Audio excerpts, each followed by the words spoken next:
Voilà, Renaud Kevin Kobia est avec nous. Moi, j'adore ces trois noms. Hein? Et tout à l'heure, je vais lui donner le dénominateur commun dont j'avais parlé. En l'absence de Kofi? En l'absence de Kofi, ouais, mais pas bien grave. On va lui passer le message, Okay. même en l'absence de l'IME aussi. Ok. On commence avec la revue de presse. Première information donc, premier anniversaire du décès de l'ex-premier ministre Ahmed Bakayoko. La nation a prié pour le repos de son âme. Oui, bonjour à tous.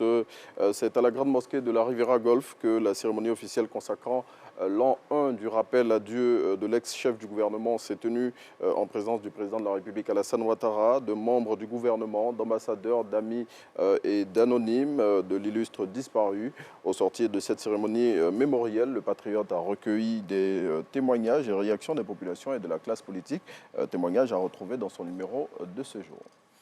Et annoncé depuis quelques semaines maintenant, le nouveau gouvernement est imminent. Oui, c'est ce qu'indique le jour plus de ce vendredi 11 mars 2022. Selon le confrère, dans l'attente de cette nouvelle équipe, le président de la République, Alassane Ouattara, a décidé de suspendre toutes les activités gouvernementales. Et bien, pour tout savoir sur les tractations en cours en vue de la formation de la nouvelle mouture gouvernementale et le début des activités de celle-ci, il faut lire le numéro de ce jour du confrère.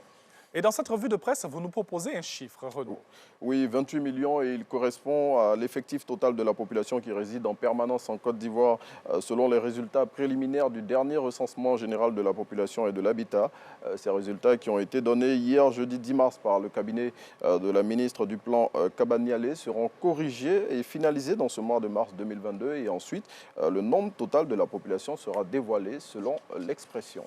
Et si on partait avec un deuxième chiffre? Oui, cette fois-ci, c'est 25 millions et lui, il correspond au nombre d'avortements enregistrés chaque année dans le monde, selon l'Organisation mondiale de la santé, soit à peu près à 3 millions près la population de la Côte d'Ivoire. Oui, bien sûr.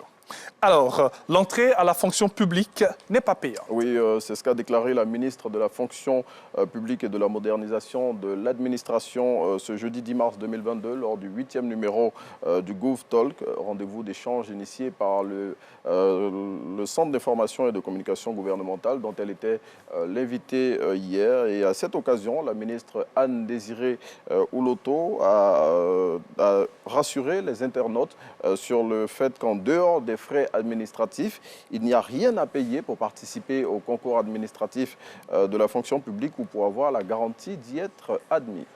Et la suite avec l'Inter, à qui l'ambassadeur de l'Union européenne en Côte d'Ivoire a accordé une interview. Oui, dans cet entretien exclusif, Jobst von Kirchmann s'ouvre aux confrères et parle de la relation de l'UE avec la Côte d'Ivoire. Il évoque à ce sujet les questions de la déforestation, du cacao durable ou encore du terrorisme.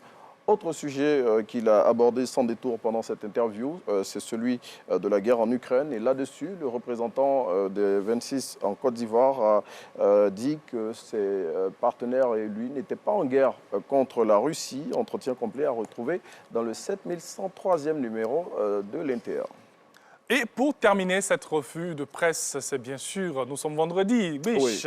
Oui, et le confrère, dans son numéro, excusez-moi, le confrère dans son numéro de cette semaine parle d'une catégorie de personnes qui, selon lui, ne doivent jamais devenir des patrons, car dès qu'ils sont nommés à un poste de responsabilité, bien évidemment, ils changent de visage et ils deviennent pour certains des bourreaux pour leurs collègues et collaborateurs. On le voit ici à l'image avec ce monsieur qui, prétestant d'un papier qui traîne dans le bureau d'un de ses collaborateurs, oui. Eh bien, il menace de le faire licencier.